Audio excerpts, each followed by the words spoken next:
அதுக்கு அடுத்தது தான் இவரை போலீஸ் வந்து அரெஸ்ட் பண்றாங்க.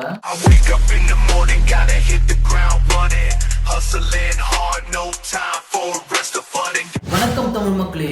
இந்தியாவோட ஷேர் மார்க்கெட்ல 24 வருஷத்துக்கு முன்னாடி அர்ஷத் மேத்தா என்ற ஒரு நபர் செஞ்ச மோசடியால பங்கு சந்தையே கதி கலங்கி போச்சு. இந்தியாவோட ஷேர் மார்க்கெட்டே ஒரு ஆட்டத்தை காணுச்சு. ஸோ அதை பற்றி தான் நம்ம இந்த ஒரு வீடியோவில் பார்க்க போகிறோம். அதுக்கு முன்னாடி நம்மளுடைய சேனலுக்கு யாராச்சும் புதுசாக வந்திருந்தீங்கன்னாக்கா மறக்காமல் நம்ம சேனலை சப்ஸ்கிரைப் பண்ணிடுங்க. அதோட இந்த ஒரு வீடியோவை ஸ்டார்டிங் டு எண்டிங் வரைக்கும் ஸ்கிப் பண்ணாமல் பாருங்கள். அப்போ தான் நம்ம பார்க்க போகிற இந்த ஒரு மோசடி நல்லாவே உங்களுக்கு புரியும். சரி வாங்க வீடியோக்குள்ளே போகலாம். கடந்த 24 ஆண்டுகளுக்கு முன்னாடி அர்ஷத் மேத்தா என்ற இந்த ஒரு நேமு பல ஊடகங்கள்ல செய்திகளா வளம் வந்துச்சு. அர்ஷத் மேத்தா என்ற இந்த ஒரு நபரு சாதாரண குடும்பத்துல பிறந்து அதுக்கு அடுத்தது அவருடைய லைஃப்ல நிறைய பிசினஸ் பண்ணி அதுலலாம் தோல்வி அடைஞ்சு அதுக்கு பிறகு ஷேர் மார்க்கெட்டுக்குள்ள வராரு. ஷேர் மார்க்கெட்ல ஒரு ஃபர்ஸ்ட் முறையா என்ன வேலை செய்யறாருனாக்கா பங்குகளை விற்கக்கூடிய புரோக்கரா தான் உள்ள நுழையிறாரு.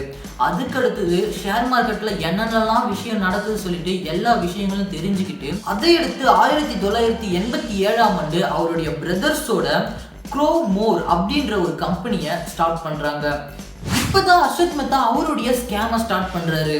அவர் நிறைய ஷேர் மார்க்கெட்டை பத்தி தெரிஞ்சுக்கிட்டு அதோட ஷேர் மார்க்கெட்டுக்குள்ள இருக்கக்கூடிய ஓட்டைகளை தெரிஞ்சுக்கிட்டு அதிகமா முதலீடு பண்றாரு. முதலீடுகளை பண்ணி பல கோடிகள் அளவுக்கு சம்பாதிக்கிறாரு. பல கோடி ஒரு ஆளால ஷேர் மார்க்கெட்ல ப்ராஃபிட்டை பார்க்க முடியுதுன்னா அவருக்கு பல கோடி அப்ப இன்வெஸ்ட் பண்ணிருக்கணும்.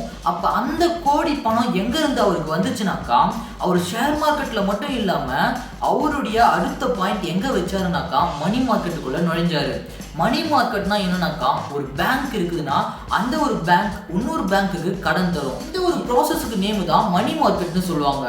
இந்த ஒரு மணி மார்க்கெட்ல டைரக்டா இந்த ஒரு பேங்க்குக்கு மணியை தரவே மாட்டாங்க. எப்பவுமே மணி மார்க்கெட்டை பொறுத்த வரைக்கும் இந்த பேங்க்குக்கு மணி தராங்கனாக்கா அவங்க நடுவுல ஒரு புரோக்கரை நியமிப்பாங்க. அந்த ஒரு புரோக்கர் தான் இந்த ஒரு மணி மார்க்கெட்ல இந்த பேங்க் தரக்கூடிய டெப்டை எடுத்துட்டு போயிட்டு இந்த பேங்க்குக்கு செக்கா கொடுப்பாங்க. அப்படி இருக்கும் பொழுது அர்ஷத் மேத்தா SBI பேங்க்ல போயிட்டு மணி மார்க்கெட்ல புரோக்கரா உள்ள நுழையிறாரு. அந்த ஒரு இடத்துல தான் அவர் ஃப்ராடை அதிகமாக பண்றாரு.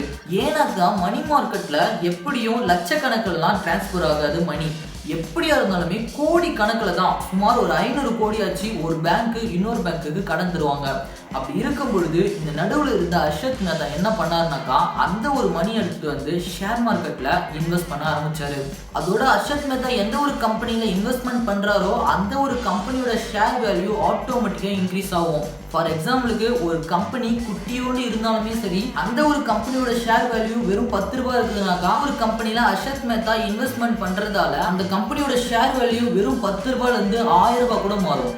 அந்த இடத்துல அர்ஷத் மேத்தா திடீர்னு அந்த ஒரு ஷேர் எல்லாத்தையும் வித்துருவாரு.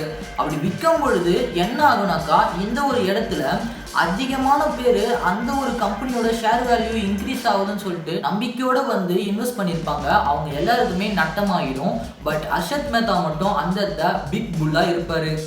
ஸோ இப்படி ஸ்கேம் பண்ணி அவர் 1991ல் அவருக்கு என்னென்னலாம் தோணுதோ எல்லாத்தையுமே பண்ண ஆரம்பிச்சாரு. ஃபார் எக்ஸாம்பிளுக்கு புது காரு, புது வீடு அப்படின்னு ஆடம்பர வாழ்க்கைக்கு போனார். அது மட்டும் இல்லாமல் இந்தியாவிலேயே அதிக வரி செலுத்தக்கூடிய ஒரு நபராகவும் 1991ல் இருந்தார். அப்படி ஆடம்பரமான வாழ்க்கைக்கு மாறிக்கிட்டு இருக்கும்போது தான் இவருக்கு திடீர்னு ஒரு திருப்பம் வருது. 1992ல் இவர் பண்ண ஸ்கேம் எல்லாமே வெளிச்சத்துக்கு வருது. அதுக்கு அடுத்தது தான் இவரை போலீஸ் வந்து அரெஸ்ட் பண்ணுறாங்க. அர்ஷத் மேத்தாவோட இந்த ஒரு பங்குச்சந்தை மோசடியால இந்தியாவோட பொருளாதாரமே ஆடி போச்சு என்பதும் அதோட ஷேர் மார்க்கெட்டுக்கு புதிய சட்டத்திட்டங்கள் எல்லாமே கொண்டு வரப்பட்டது இந்த ஒரு ஸ்கேமால தான் குறிப்பிடத்தக்கது. அர்ஷத் மேத்தா எந்த அளவுக்கு ஷேர் மார்க்கெட் மூலமா வளர்ச்சி அடைந்தாரோ அதே ஷேர் மார்க்கெட் மூலமா அவருடைய வாழ்க்கை அகல பாதாளத்துக்கும் போயிடுச்சு. கடைசியா அர்ஷத் மேத்தா எங்க இறந்தாருனாக்கா சிறையிலே இருக்கும் பொழுது 2001 டிசம்பர் 30 அன்னைக்கு மாரடைப்பால அர்ஷத் மேத்தா சிறையிலே இறந்து போறாரு.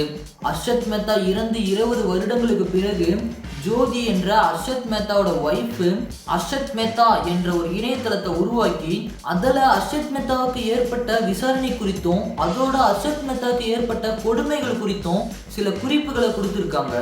கடந்த 2001ஆம் ஆண்டு டிசம்பர் 30ஆம் தேதி என்னுடைய கணவரான அர்ஷத் மேத்தா சிறையில மாரடைப்பு காரணமா இறந்தாரு. ஆனா அர்ஷத் மேத்தாவுக்கு 47 வயசு வரைக்கும் இதயத்துல எந்த ஒரு கோளாறுமே இல்லை. ஆனா அவருக்கு திடீர்னு மாரடைப்பு வந்ததால அவரு சிறையில இறந்துட்டாரு.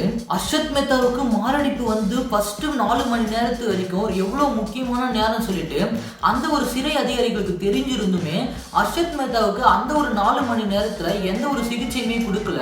அதோட பக்கத்து சிறையில இருந்த என்னுடைய சகோதரர் கூட அர்ஷத் மேத்தாவுக்கு மாரடைப்பு வந்ததுன்னு எந்த ஒரு தகவலுமே கொடுக்காம இருந்திருக்காங்க அப்படின்னு ஜோதி மேத்தா தன்னுடைய இணையதளத்துல தெரிவிச்சிருக்காங்க. சிறை மருத்துவர்கள் வந்து செக் பண்ணி பார்த்ததுல அர்ஷத் மேத்தாவுக்கு மாரடைப்புன்னு தெரிஞ்ச உடனே அந்த ஒரு மாரடைப்புக்கான மருந்துகள் அவங்க கிட்ட இல்லாதால அந்த ஒரு நேரத்துல அர்ஷத் மேத்தா தான் தன்னுடைய அறையில தன்னுடைய மெடிக்கல் பாக்ஸ்ல இருக்கக்கூடிய மருந்துகளை எடுத்துட்டு வந்து கொடுக்க சொல்லியிருக்கிறாரு.